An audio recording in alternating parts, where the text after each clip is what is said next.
Yo, mic check 1 2. Mic check 1 2. I think we're back. Hello, folks. Welcome once again to Son of a Preacher Man. I am your host, the Soapman himself. It is so good to have you here with me this fine evening during this pandemic when all is dark and fraught and full of peril.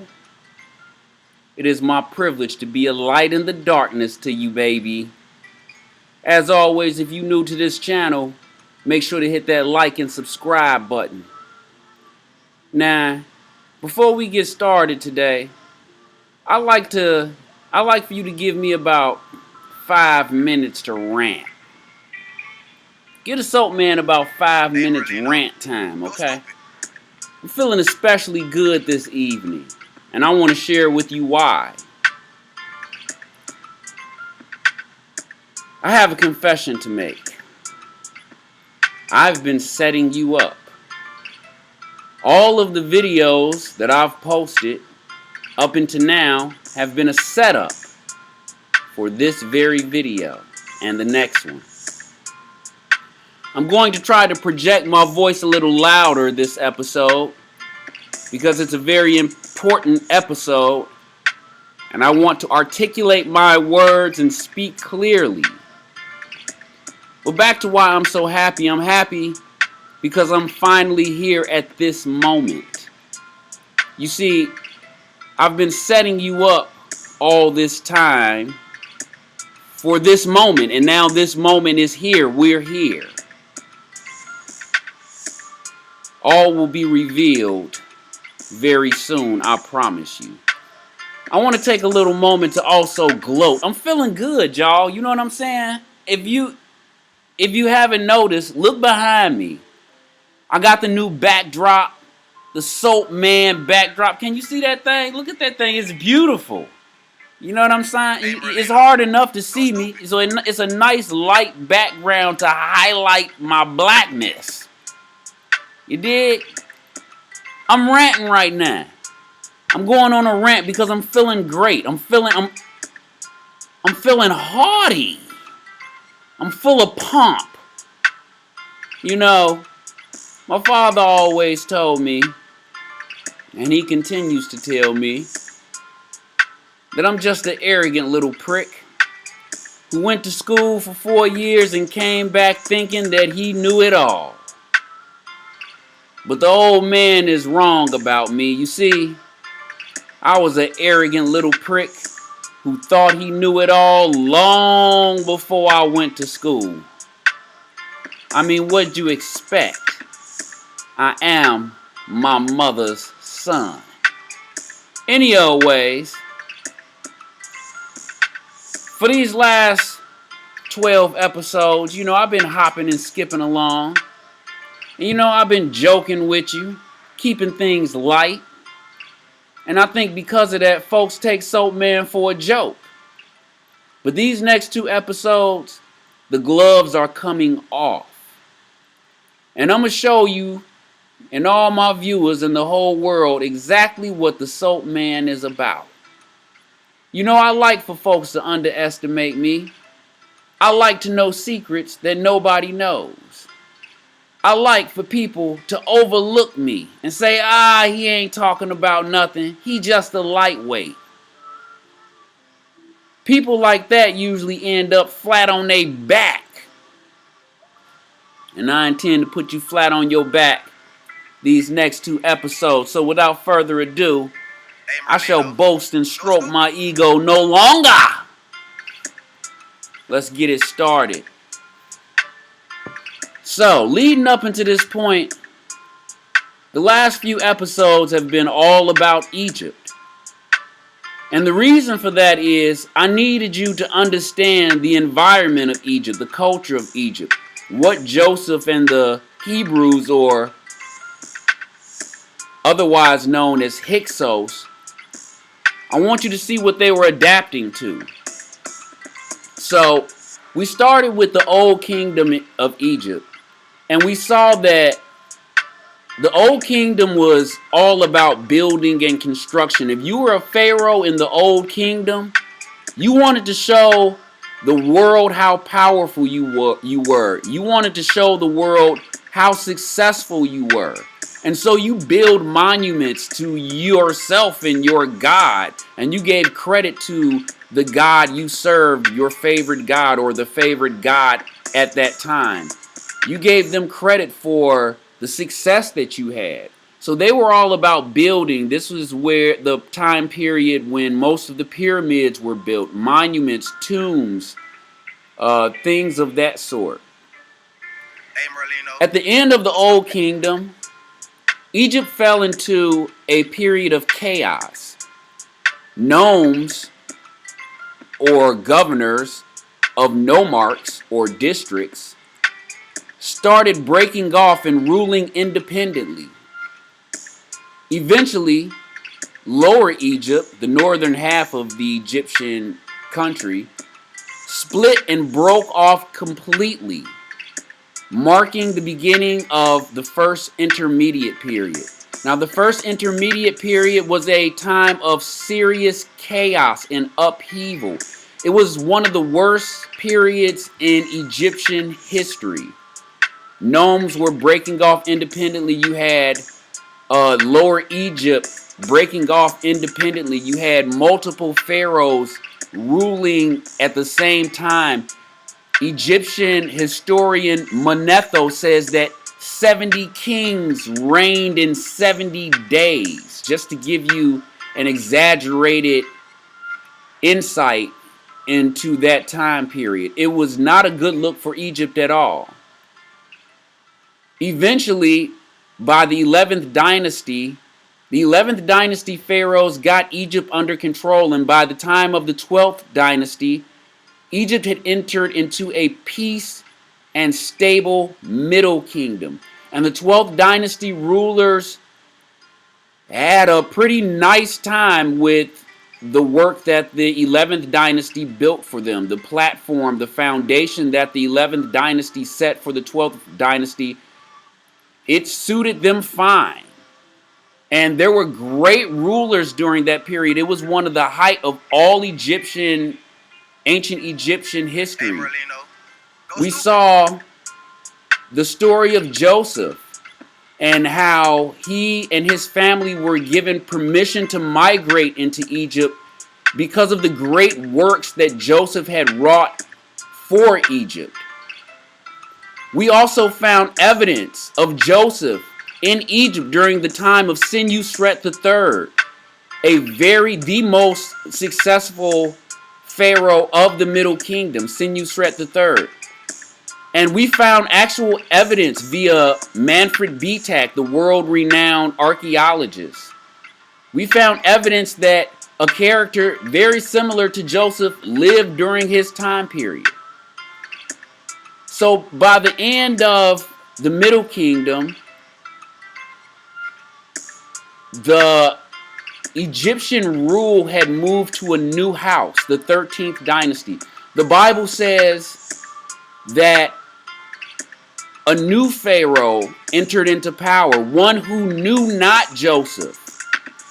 And the Bible says that this royal house either didn't know or didn't respect the works of Joseph.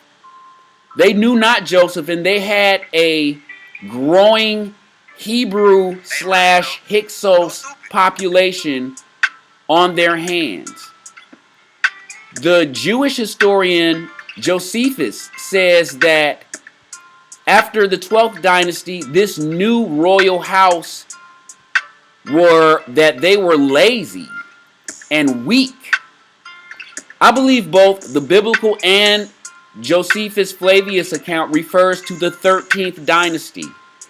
Archaeologists and historians and experts, they all agree that this was a weak dynasty, the 13th dynasty of Egypt. They were a weak dynasty who could not hold the Egyptian country together. Josephus says that the Egyptian people, under the rule of this new royal house, that they became fat and lazy and jealous of their hard-working Hyksos counterparts, jealous of their success. So the Middle Kingdom really ended, it started about 2000 BCE, and the 13th dynasty took over approximately 1805 to 1802 BCE. And they ruled for about 70 years. So they took over about 1802 or 8 to 1805 BC. And by 1780, they already were having problems with this growing Hyksos population. By 1780, they began having problems. By 1750, they had resolved themselves to deal with this growing Hyksos problem by enslaving the people. And the Bible and Josephus says that they made the Hyksos or Hebrew people, they made their lives hard in everything they did, just the simplest everyday functions. They made their lives hard. They did not like the Hyksos. Egyptian people as a whole do not like foreigners. They look down on foreigners. You can see the evidence of this by the way they talk about their Nubian neighbors to the south, by the way they describe the Hyksos people themselves.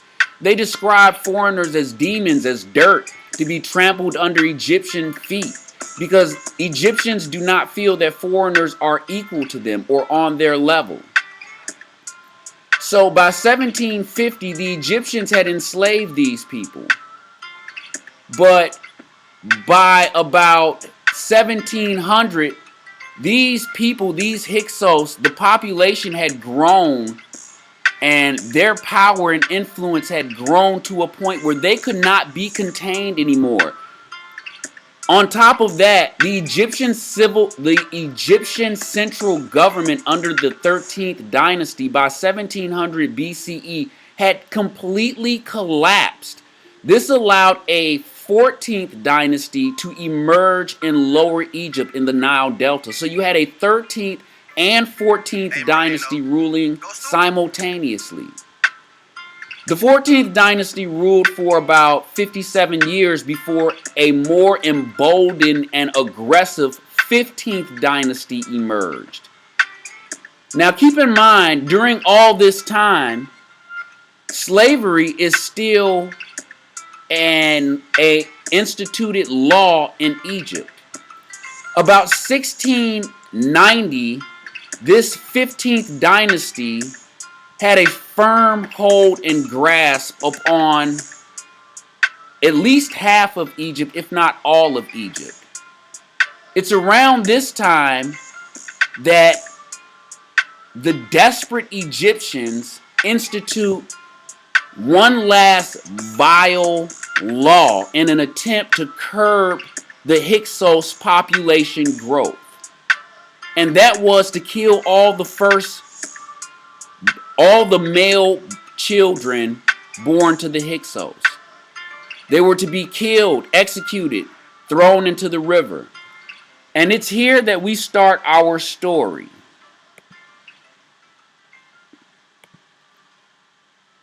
So, I want you to look closely at the title, okay? The topic of today's discussion needs no introduction. I need merely show his image.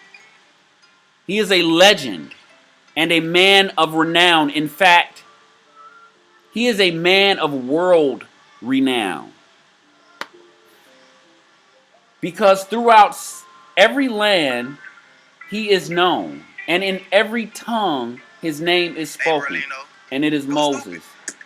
Since his existence, there has never been another like him in all the earth to reach his status.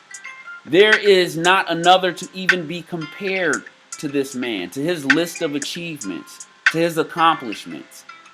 He is one of the biggest figures in all of the Bible, second only to Jesus Christ himself. The Bible gives us the story of Moses, and it is in fact the only existing evidence of his existence. Other than Josephus or the Torah, and the Quran gives some brief history on Moses, they all basically give the same account. There is no proof of this man really other than these biblical books.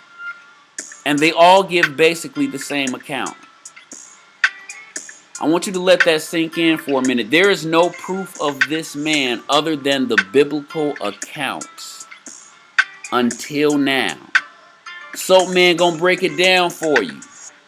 I want you to take a look at this image, because this is probably the image in everyone's head when they think of Moses. And there's nothing wrong with that. Hey, Merlino, but go stupid. Let's really dig into this character. Let's really look at what the Bible says, the biblical account. Let's take what it says and let's take it for what it's worth. It's a window, it's a glimpse into the past. But if you remember nothing else about this video, if you learn nothing else about this video, what I want you to remember is that this man was an Egyptian. He was raised in Egypt. He was raised as an Egyptian. He would have spoke like an Egyptian, acted like an Egyptian. All of his customs would have been Egyptian.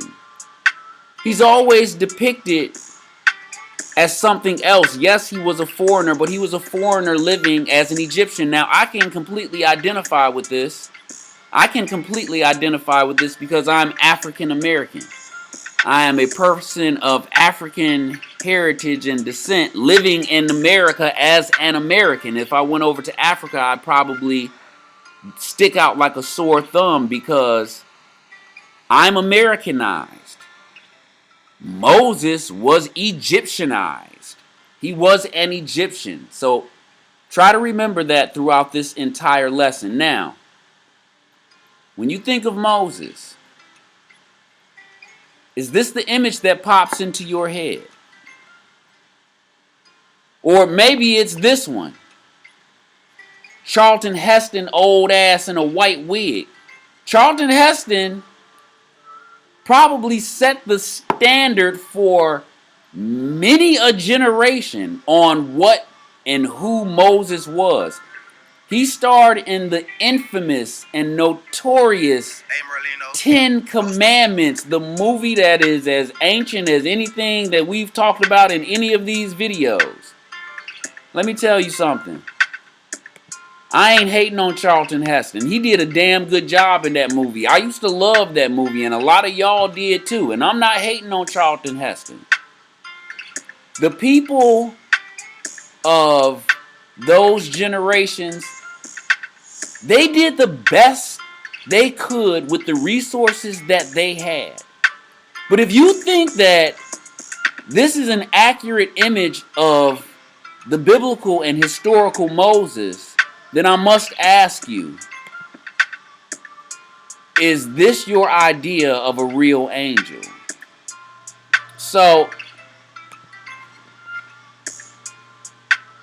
as I said before in my intro, when we did a little brief intro and recap on Egyptian history, ancient Egyptian history, as I said before, the 13th dynasty took over about 1805 BCE. And the Bible doesn't say that does not speak directly or specifically of the 13th dynasty, but it says that the kingship came into a new house and that this new royal house knew not Joseph. And they said that the Jews, the Hebrews, that they had grew too many and they needed to do something about this rapid population growth of the Hebrews, who I believe were the Hyksos. So what they did was they made their life hard. They basically enslaved them. They put them to servitude. They put them to hard labor and made their lives hard, not only in hard labor, but in everything they did in everyday life. They despised these people. The Jewish historian Flavius Josephus states that, and he doesn't say it was the 13th dynasty either, but he says that this new dynasty who came to rule were a weak dynasty, that they were lazy, that they were jealous and envious of the Hyksos, and that they really just were all about living fat off of the hard work of their predecessors. I believe this was the 13th dynasty because experts in Egyptology and archaeology, they all agree that the 13th dynasty was a weak dynasty. And they started ruling about 1805 BCE. By 1780 BC, they were having problems with this Hyksos population. By 1750 BC, they had the Hyksos enslaved. But by 1700 BC, the central government of Egypt had completely fallen apart. A 14th dynasty emerged in Lower Egypt. And by 1590 BCE, a 15th dynasty had emerged. Actually, by 1650, the 15th dynasty had emerged. So you got 3 dynasties ruling in Egypt at once. And what's going to happen is, once this 15th dynasty emerges in 1650 BC, they're going to just start gobbling up everything. They're going to just gobble up and wipe out the 14th dynasty. Or they didn't wipe them out, they really incorporated them into themselves. That's why I say they gobbled them up. They're going to put down this 13th dynasty and just start eating up territory everywhere. Eventually, Lower Egypt is going to split from Upper Egypt just like it did in the first intermediate period. So by 1650, somewhere between 1700 BC and 1650, you enter into this second intermediate period. The only difference is, this time when Lower Egypt breaks off from Upper Egypt, there are foreigners ruling Lower Egypt. In the first intermediate period, these were Egyptians who were ruling Lower Egypt when Lower Egypt broke off and claimed its independence. In this second intermediate period, these are not Egyptians ruling Lower Egypt, which is really the best part of Egypt. These are foreigners, and the Greeks call them Hyksos, and the Egyptians call them Hekeo Kesut. So eventually, after the 15th dynasty eats up the 13th and 14th dynasty, a 16th and 17th dynasty emerge, and this 17th dynasty emerges at Upper Egypt's capital in Thebes. So Flavius Josephus says this, and I want you to listen very closely to what he says. He says, while the affairs of the Hebrews were in this condition, there was this occasion offered itself to the Egyptians, which made them more solicitous for the extinction of our nation. One of those sacred scribes who are sagacious in foretelling future events truly told the king that about this time there would a child be born to the Israelites, who, if he were reared, would bring the Egyptian dominion low and would raise the Israelites, that he would excel all men in virtue and obtain a glory that would be remembered through all ages, which thing was so feared by the king that according to this man's opinion, he commanded that they should cast every male child which was born to the Israelites into the river and destroy it. Now I'm going to reread this and interpret it very quickly because this is very important. This blows my mind. It is truly remarkable. Okay, bear with me, okay? We'll get through this quickly, I promise. Flavius Josephus says, while the affairs of the Hebrews were in this condition, meaning they were pressed upon hard at this time by the 13th dynasty. They had been enslaved. And these are the conditions in which Flavius Josephus is speaking of. So to give you a time period, we're talking about around 1750 BCE is when they were enslaved. And so we're going to fast forward to about 1650 BC. They've already been enslaved for about 100 years, and this is around the time Flavius Josephus is talking about 1650 BCE. While the affairs of the Hebrews were in this condition, there was this occasion offered itself to the Egyptians which made them more solicitous for the extinction of our nation. Now, what Josephus is saying is, while the Hebrews were under this condition of slavery, and the Egyptians' backs were against the wall due to the growing population of the Hyksos and the domination of the Hyksos in the Lower Egypt, an occasion presented itself to the Egyptians, which made them even more fervorous, which made them even more aggressive in wanting and bringing about the destruction of the Hyksos. An occasion happened that lit a fire under the Egyptians, which made them look at the Hyksos as a threat, as a more serious threat that they had, even more so than they had viewed them before. And then Josephus describes what this is that motivates them to feel this way. He says, one of those sacred scribes who are sagacious in foretelling the future, in foretelling future events, truly told the king that about this time, now let's go back. One of those sacred scribes who are sagacious in foretelling future events. Let me translate. What that means is one of Pharaoh's fortune tellers who is notorious for telling the fortune, for telling the future accurately. This man was renowned. He was trusted. He had been right many times before. Josephus says one of those scribes, one of those sacred scribes who are sagacious in foretelling future events, truly told the king that about this time, about the time period that they were in now, there would a child be born to the Israelites. There would be a child born out of the Hyksos nation, who, if he were reared, would bring the Egyptian dominion low and would raise the Israelites.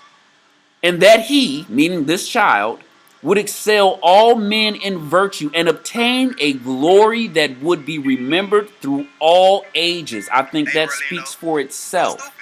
Which thing was so feared by the king, the Pharaoh was so moved by his trusted advisor, by his trusted fortune teller. He was so moved, what this fortune teller so scared him, that it says that according to this man's opinion, according to his fortune teller, his advisor's judgment, he made a rule, he commanded that they should cast every male child which was born to the Israelites into the river and destroy it. That was his rule. Now, this is an ancient Egyptian papyrus. It dates back to the Middle Kingdom, back towards the end of the Middle Kingdom. It is called the Admonitions of Ippawur. And as you can see, it's worn, it's old, it's weathered. Not all of the writing is there. But from what can be deciphered, it's an advisor or a scribe named Ippawur. And he has, it seems, written a prophecy. And his prophecy is eerily similar to the story that Flavius Josephus just told. Not only that, his prophecy speaks of great calamities that will come upon the Egyptians. One of the calamities being the river Nile turning into blood.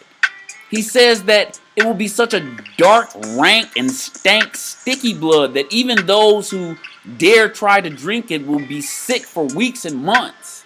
And that all of these horrible calamities will befall the Egyptians. Now, today's experts and archaeologists, they believe this is just folklore. They don't attribute it to anything historical. It's just the writings of some scribe who obviously had the ear of the king, and he's just spouting off folklore and legend. Now, because we don't have the text in its entirety, we don't know if this scribe speaks of the bringer of these calamities. This may very well be the scribe that Flavius Josephus spoke of. Ipuwer may be that scribe, and this may be the exact document that Flavius Josephus was speaking of. The man that Josephus spoke of, this may very well be his document written by his hand. I find this absolutely remarkable. You do not see this in the Bible. The Bible did not speak of a prophecy of one who would come and free the Hebrew people.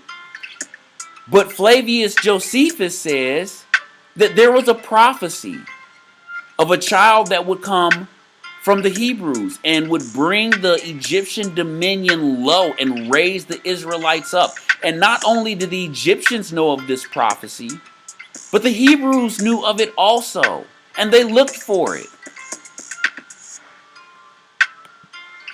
So, it's around this time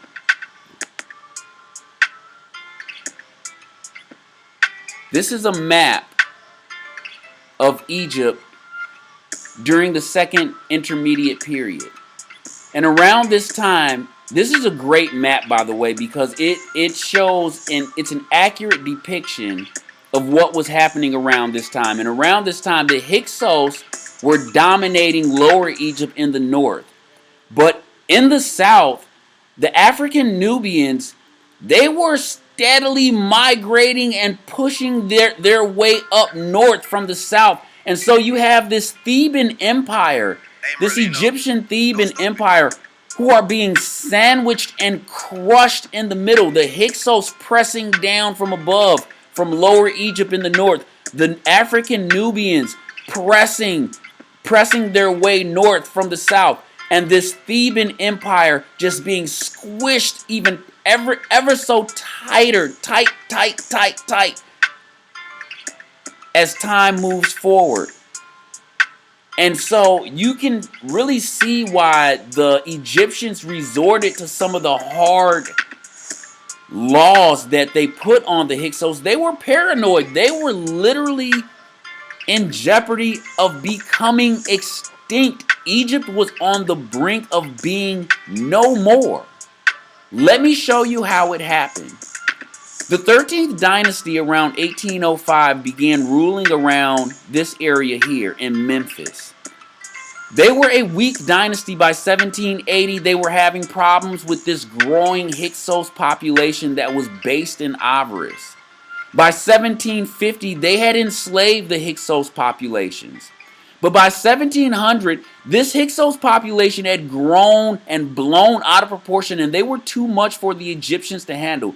A 14th dynasty emerged, probably a mix of Hyksos and Egyptians that were sympathetic to the Hyksos. Probably a mixture of Egyptians sympathetic to the Hyksos and Hyksos emerged in this 14th dynasty. And they competed with this 13th dynasty, who was truly a weak dynasty. But then a 15th dynasty is going to emerge at Avaris. And this 15th dynasty, they are a much more emboldened and aggressive dynasty. And they just start gobbling up land and territory. Their influence, they take the influence that the 14th dynasty held over the Nile Delta, and they totally dominate the Nile Delta. They don't just stop there. After gobbling up and incorporating the 14th dynasty into the 15th dynasty, they start pushing their way down south, and they obliterate the 13th dynasty. The 13th dynasty is now no more. But the 15th dynasty, they don't stop there. They keep marching and gobbling up land, pressing their way down south, gobbling up land, defeating gnomes, conquering nomarchs as they go along. And this map is a pretty good accurate depiction. As you see Thebes down here, they're just losing more territory, more and more territory as this aggressive, emboldened 15th dynasty just racks up chips, just gobbles up territory, anything in their path. And let's not forget, this African Nubian tribe is down south and they're pressing their way up north towards Thebes. And Thebes is being sandwiched in between these two opposing forces. Now it's around this time, I believe actually the time was around 1630 BCE, after the establishment of the 15th dynasty. There's a man and his family who have a child that's about to be born. And they're worried because the Pharaoh has just instituted a law, and the law is that all male newborns are to be cast in the river. And his wife just gave birth to a newborn baby boy. He doesn't know what to do. His family resolves to leave the child in the hands of fate, to leave him in God's hands. So his mother puts him in a basket made of mud and reeds, and she sends him up the Nile River. And I believe this is happening in Thebes around 1630 BCE. And the child's mother puts him in a basket made of mud and reeds and sends him up the river Nile, and she tells the child's older sister, her daughter, Miriam, to watch the reed basket, to see what happens to it, to see what happens, what's the fate of the child.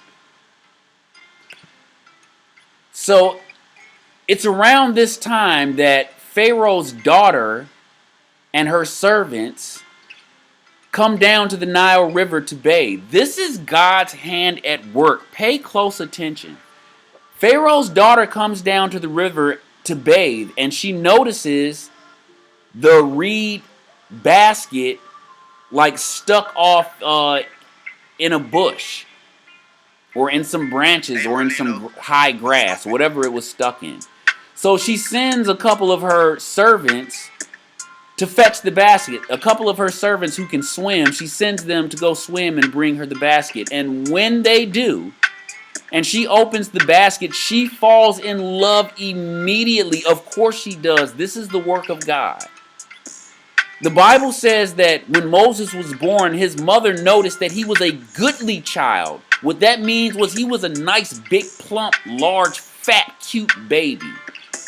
So when Pharaoh's daughter opens this reed basket, she sees a goodly child. Now, look at this image. I absolutely love this image. Look at Moses' older sister, Miriam. Miriam is a servant for Pharaoh's daughter. She is one of Pharaoh's daughter's slaves. She is a slave in service to Pharaoh's daughter.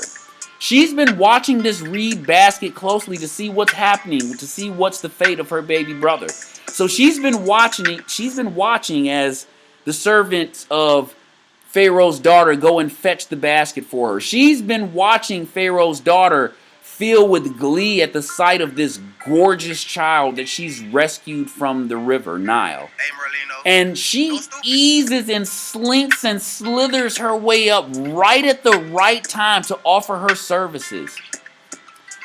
So when Pharaoh's daughter tries to nurse the baby, and the baby won't nurse with any of the Egyptian women, Miriam is conveniently right there to give this great advice. And this great advice that she gives Pharaoh's daughter is, hey, this is a Hebrew baby, obviously. I know Hebrew women who are nursing children around this time. How about we try to get one of the Hebrew women to nurse this Hebrew baby? Maybe he will take to his own kind. Pharaoh's daughter thinks this is a great idea, and she's none the wiser. She doesn't know that this is Moses' older sister offering her this spectacular advice. She's just like, oh yeah, little filthy Jewish slave girl, thank you. That's great advice. Go find one of the little dirty Hebrew women to come nurse this great Hebrew baby. And so that's exactly what Miriam does. And ironically, Miriam, the woman she finds to nurse Moses, is her mother. And so Pharaoh's daughter commands Moses' mom to wean the child until he's a certain age. And then she'll take over. Pharaoh's daughter will then take over as the mom once the child is weaned properly. Miriam is slick as hell. That's the type of chick that I want on my team, straight it up. She's a thinker.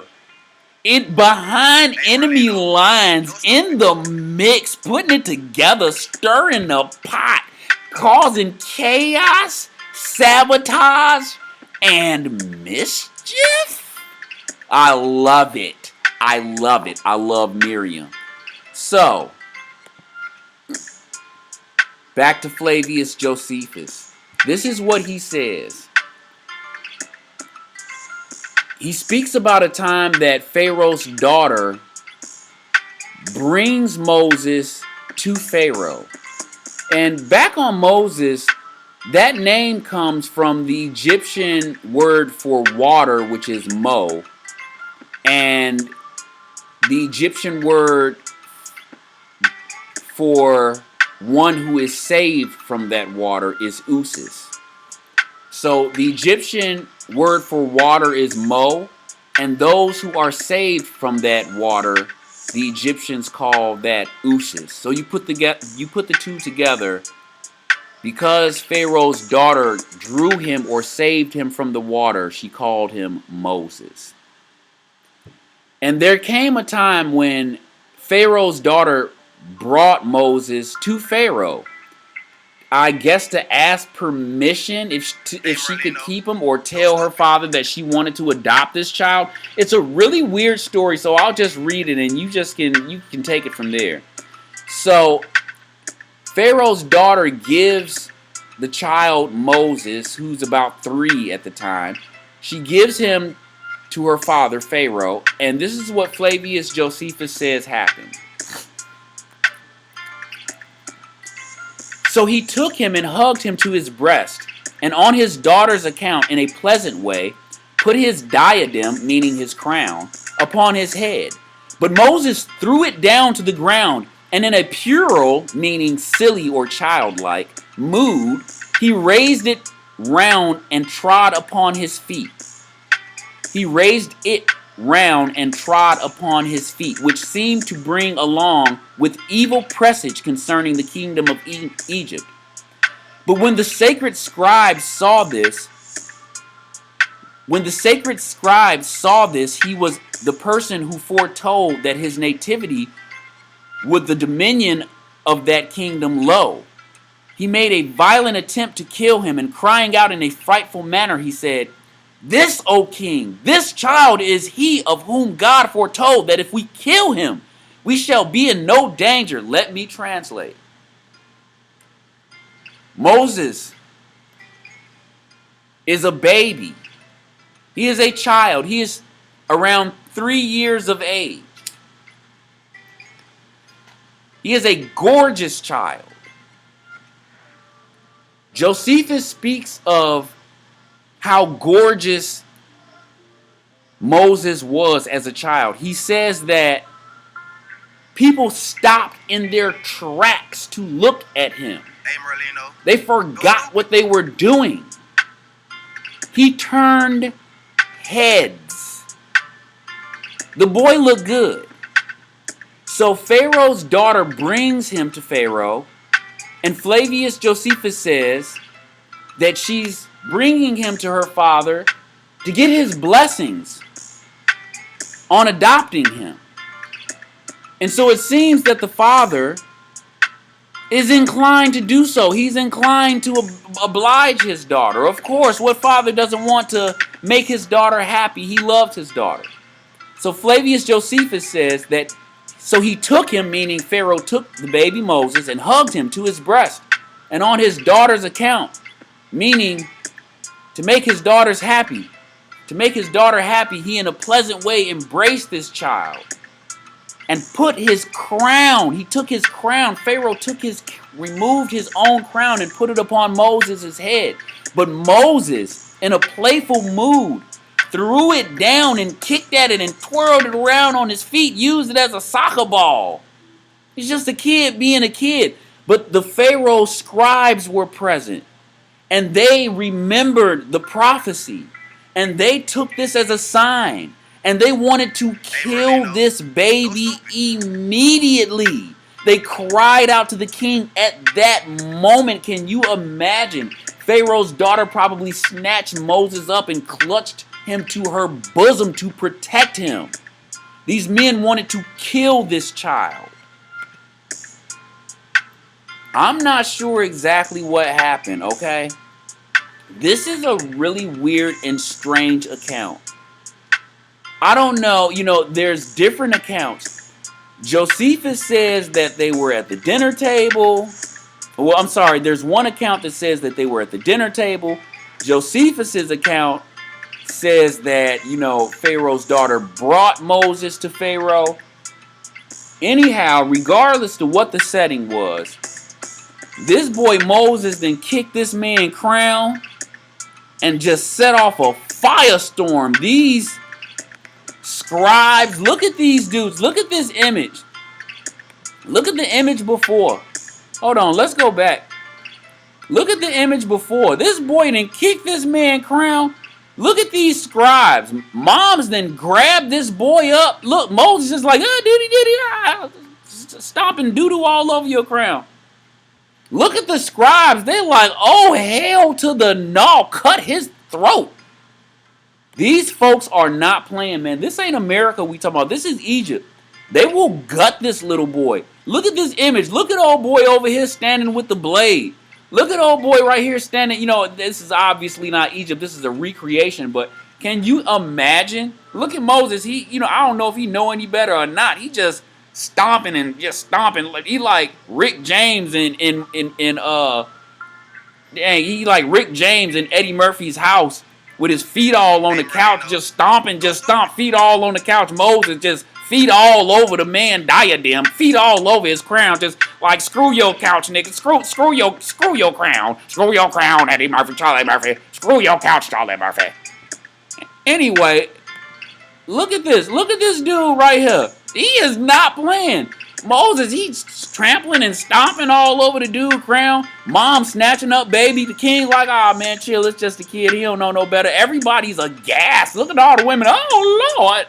Look at this dude. He like, hell no, kill this damn prophecy of doom. Kill him while young. Man, these folks ain't playing, man. Moses then caused the SHIT storm when he didn't kick this man crown. Back to Flavius Josephus. He says, now Moses' understanding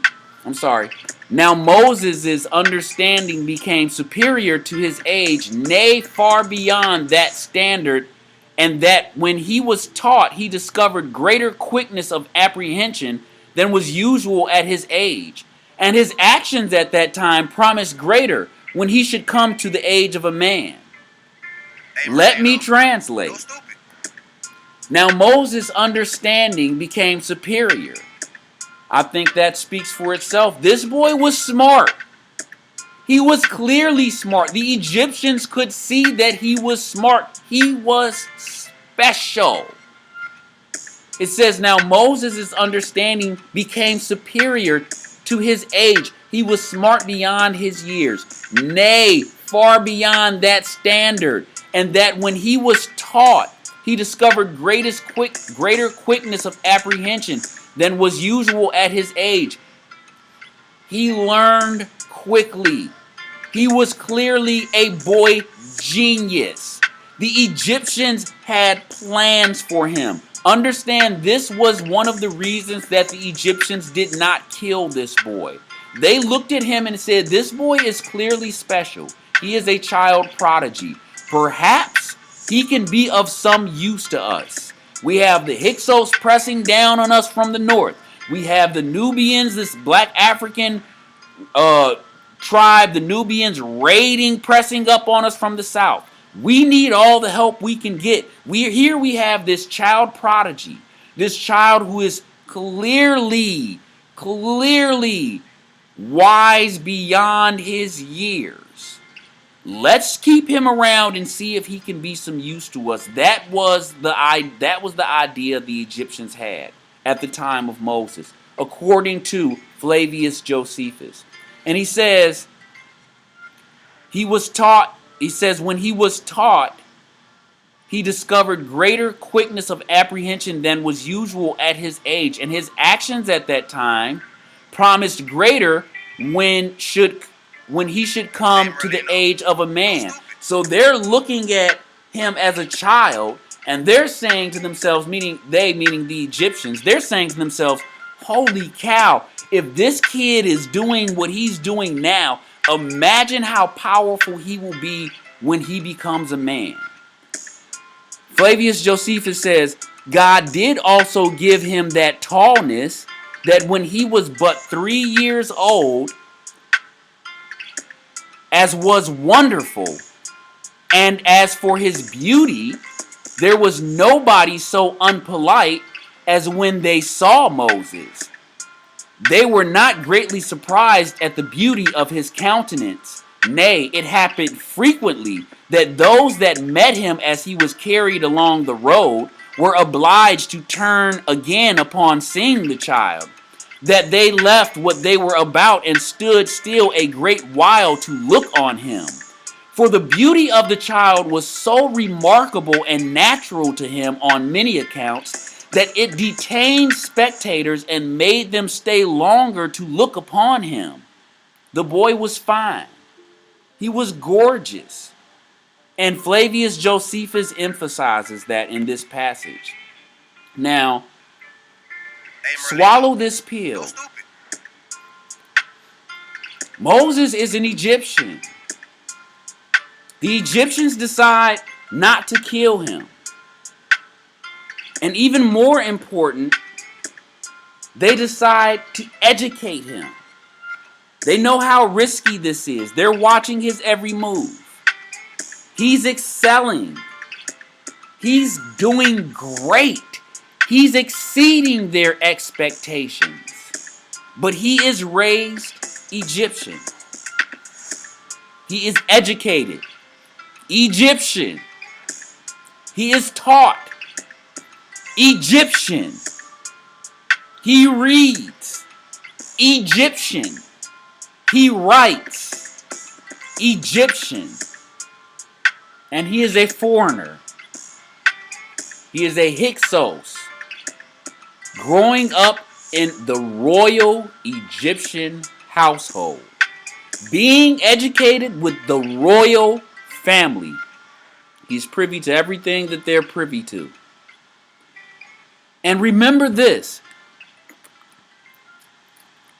This child is smart and has wisdom and understanding far beyond his years. Do you think he knows that people are trying to kill him? Do you think this little child being brought up and raised and educated in the Egyptian royal house, you think he understands that his mom, his foster mom, Pharaoh's daughter, is the only shield that he has between death from the scribes, from Pharaoh's advisors and scribes and fortune tellers and magicians? I think this boy knows his life is in danger. I think he knew his life was in danger every day of his life. Imagine how he feels as a child. How would that make you feel? Knowing that your relatives, your family, your kin are slaves, are enduring the hardest of hardships. And here you are, a privileged young child growing up in the royal Egyptian household. And even there, you are not safe. There are people trying to kill you, and you are but a kid. But slavery is alive and well. Imagine how that made Moses feel, knowing that he was this privileged kid while his people were suffering. Imagine the ridicule that he must have faced, the dirty looks, the whispers, the laughs, the jeers. Of course, Moses did have God on his side and looking out for him, but still, there were people trying to kill him in real time. And the Bible says that at the age of 40, Moses went out and he visited his people. And he noticed an Egyptian beating the fool out of a Hebrew. Now, think about this. Moses has enemies at court. They are trying to kill him and have been trying to kill him since he was a boy. There's a story in the Antiquities of the Jews by Flavius Josephus about how when Moses became a man, the scribes and Pharaoh devised a plan to get Moses killed. And that was to have him go fight the Nubians. You see, the Nubians were marching and invading from the south. So they said, this child prodigy, let's see what he can do. What's the worst that can happen? The best thing that can happen is he'll defeat the Nubians. The worst thing that, if he gets killed, what's the worst that can happen? He gets killed. We're cool with that. The worse he gets killed, the best he defeats them. So they sent Moses to lead the Egyptian army against the Nubians. And Moses won in spectacular fashion. He not only defeated the Nubians and took their capital city, but he married the princess of Nubia. Hell, the princess of Nubia was instrumental to him taking the capital. Let that soak in for a minute. Let that soak in for a minute. How's that for military prowess? You send a man to the front lines to be killed, and he comes home married to the princess. If God don't got his back, I don't know who does. Go stupid. So Moses comes back a hero, and the scribes and the pharaohs, they're up to their old tricks again. They're like, oh, Moses, he thinks he's the stuff now. We really need to kill him. We really need to do him in. Now, the Pharaoh, he wanted Moses dead too, but he wasn't in league with the scribes. He knew the scribes were trying to kill Moses, but he had his own plans of killing Moses. And the reason I'm telling you all this is because, could it have been a setup? This man that Moses saw getting beat up, could it be that all this was set up by the scribes or by Pharaoh? Hey, why don't you go beat up on Moses' uncle or his cousin and make sure he sees it so that he can get himself in trouble?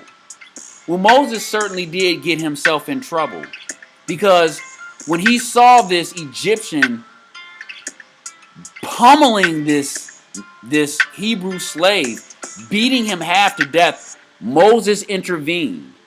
And the Bible says Moses slew this Egyptian and buried his body in the sand to hide what he had done.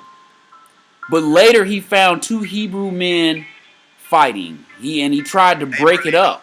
And the Hebrew men brought up the fact that he had killed the Egyptians, so Moses knew that the jig was up. He knew. He knew that the occasion that Pharaoh's scribes and advisors were looking for was upon him. The occasion that they had been long awaiting, they had it now. They had serious dirt on him, and if they didn't have it, they soon would. And so Moses fled.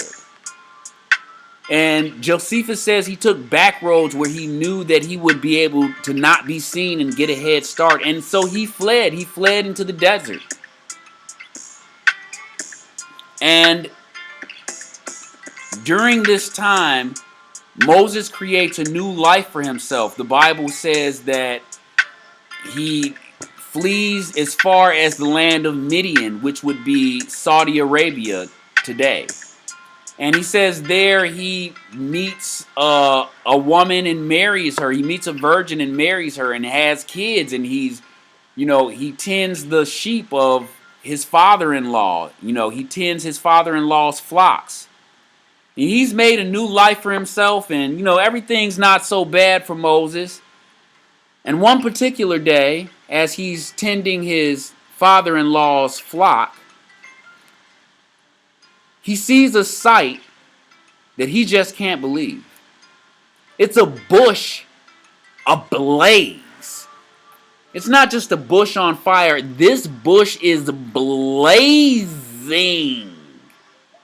But the thing that attracts him is the fruit branches and the leaves and branches are not consumed in the blaze. You have this consuming blaze that isn't consuming anything. And so Moses moves closer to investigate. And as he comes upon this burning bush, as so it's called, the proverbial burning bush, the bush speaks to him. Tells him to remove his shoes because he's on sacred ground. Now, let's get one thing straight. We don't know exactly what Moses saw. And just like I've said many times in these videos, we have to be careful of these images that we give ourselves. We have to be careful of our own imagination. We do not know what this man saw. But whatever it was he saw, it so emboldened him, it so encouraged him that it changed his life forever.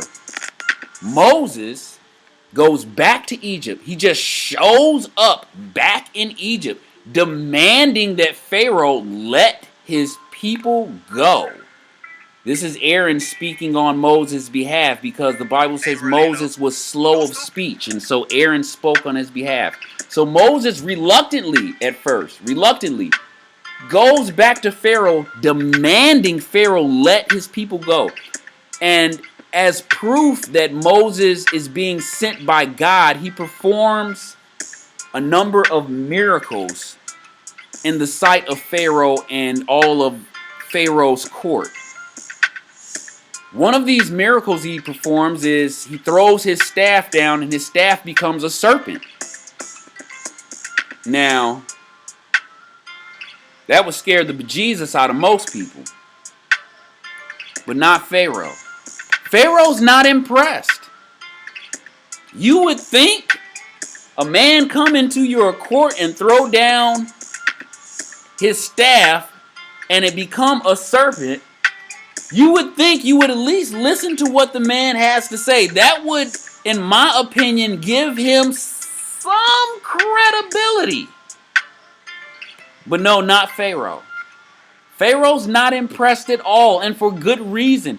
Pharaoh looks at Moses and he says, "Dude, are you kidding? This is Egypt. We do magic here." And so Pharaoh calls his magicians, he calls his scribes, he calls his magicians, his scribes, and his advisors. And they throw their staffs on the ground. And their staffs also become serpents. And Pharaoh tells Moses, "Look, you may impress someone else with these tricks of yours. Go perform these tricks to someone who doesn't know any better. This is Egypt and you are at the court of Pharaoh himself. You don't impress us." But Moses, he insists that what he does is of God. He tells Pharaoh, "Look, I was raised here. I know how powerful this nation is. I know how advanced this nation is. I know how advanced your advisors and magicians are. I know the capabilities of your advisors and magicians, but I tell you this, what I do is beyond anything Egypt has ever known or seen. And Moses' snakes devour Pharaoh's magicians' snakes right in front of Pharaoh. But Pharaoh isn't having it. He's not impressed. So he sends Moses on his way. And Moses returns. This time he warns Pharaoh that if he does not let these people go, that if he does not free these enslaved Hebrews, that God will bring a number of plagues upon the nation of Israel. Pharaoh does not listen, and so the 10 plagues of Egypt come about. The first being water to blood, just as the admonitions of Ippawur state in the papyrus. Next you have frogs, lice, flies, animals dying from disease, boils, hail, locusts, darkness, and the last plague being the death of the unborn. I hope you guys can see all these pictures. I know my time is running out. I'm 5 minutes over. We're almost done though. So even during all these plagues, even during these 10 plagues, the Bible says that God hardens Pharaoh's heart. He ain't letting these people go. He doesn't care what Moses does. It gets to the point where Pharaoh's magicians and advisors, even they tell him, they're like, look, what this man is doing is of God. Like, we were with you before, but it's gotten to the point where we cannot contend with Moses. We cannot challenge him. The things he is doing, look, the weather is changing, for God's sake. This man is not to be trifled with. It doesn't matter that we do not like him. God does. But Pharaoh will not relent, and that is also of God. The Bible says that God hardens Pharaoh's heart, and he will not relent. He will not let these people go. And after each plague, he lies to Moses, saying, okay, I'll let him go. And once the plague is over, he says, okay, no, I changed my mind. I'm not letting them go.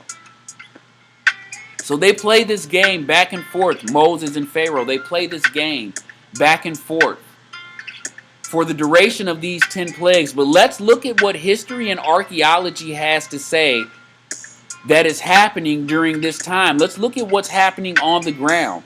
We talked about this 15th dynasty.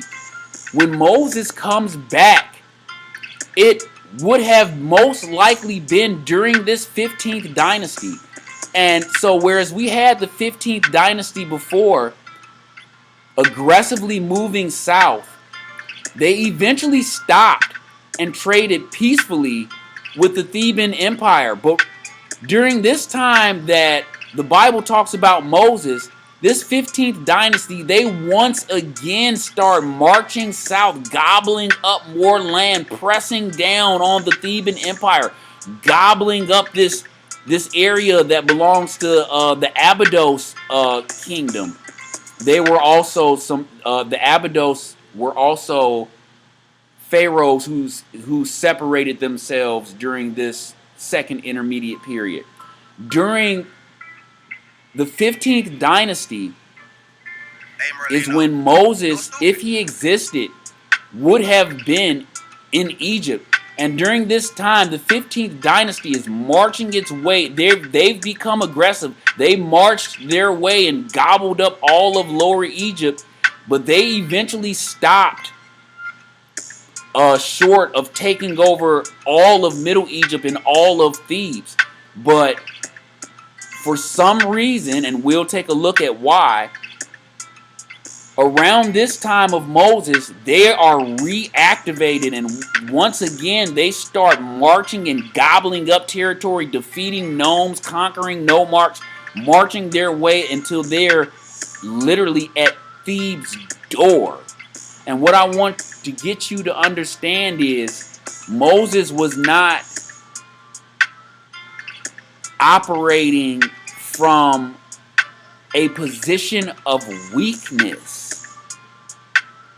These Hyksos people were in power. They were ruling. They were the dominant force. They had the Egyptians here in the Theban Empire reeling back on their heels.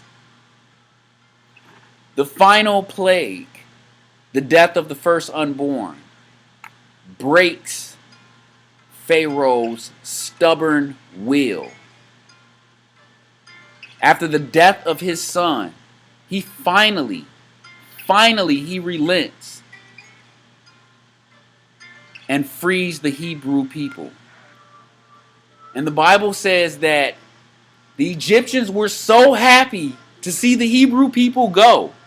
After all those plagues, after all that hardship, after all that trouble, because the plagues didn't hit the Hebrews, it only hit the Egyptians. All of the 10 plagues, out of all the 10 plagues, none of the Hebrews experienced any of the 10 plagues. Their water was fine. There were no frogs, there were no flies, boils, darkness, lice. There was no death of animals. There was no death of their firstborn. They didn't experience any of those plagues. So the Egyptian people were so happy to see these people leave that they gave them money and jewelry. They gave them weapons. Hey, please let me help you get on your way. Please don't come back. They were happy to see them go, happy to help them along their way. And so the Bible says that the Hebrews spoiled the Egyptians on their way out of Egypt. They robbed them. They borrowed from them, knowing they didn't intend to pay them back. They took things that didn't belong to them. They took things that were offered to them, knowing that they wouldn't give them back. Jewelry, weapons, money, cattle. They left Egypt with a bang, according to the biblical account. Now, I've went 12 minutes over my time. And so, go stupid. I will thank you once again for joining Soapman in this edition of Son of a Preacher Man. In my next video, we'll take a more historical look at Moses. We'll look at archaeology and see if it can give us any indication, any proof, anything to corroborate, anything to compare.